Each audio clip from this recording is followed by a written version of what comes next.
Congratulations on your skin care line. Syempre yung eye beauty. You know, eye in Japanese is love. Eye. And in Chinese too, I think. Also in Chinese, eye. Yes. Eye beauty. So we want to know a little bit more about this. Ivana.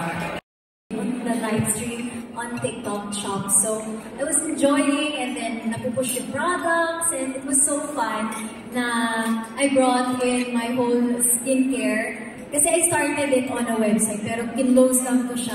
Talagang pinocus ko on TikTok shop kasi doon pa lang, grabe na. Wow!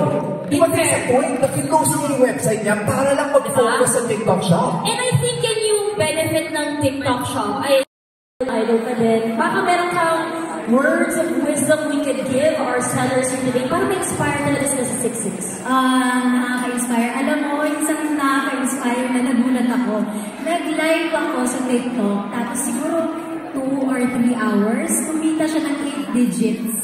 In just 3 hours. Oh, grabe Kaya pala may pa 10 carat diamond sa sarili. 8 digit ko lang, wala pa ang cellphone number ko eh. Oh my gosh. Sobra talaga. And of course, aside from the, the revenue, what I really like is you actually can share kasi they have an affiliate program which I really like and pwede silang kumita by doing lives and selling your products, which is affiliates, which is very important kasi very hardworking din sila, magla-live sila, ilalagay nila yung product nyo, and then meron din silang earnings.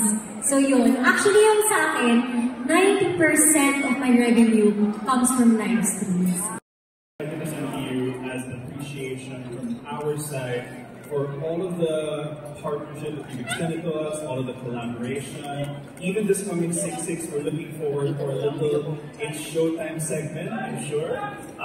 We also look forward to having you all over the Philippines in our out-of-home placements, in our social media, inside the TikTok app as well.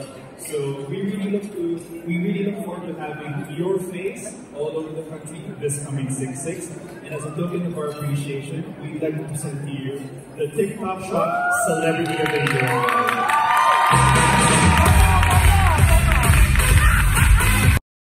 Bringing TikTok Shop into our lives.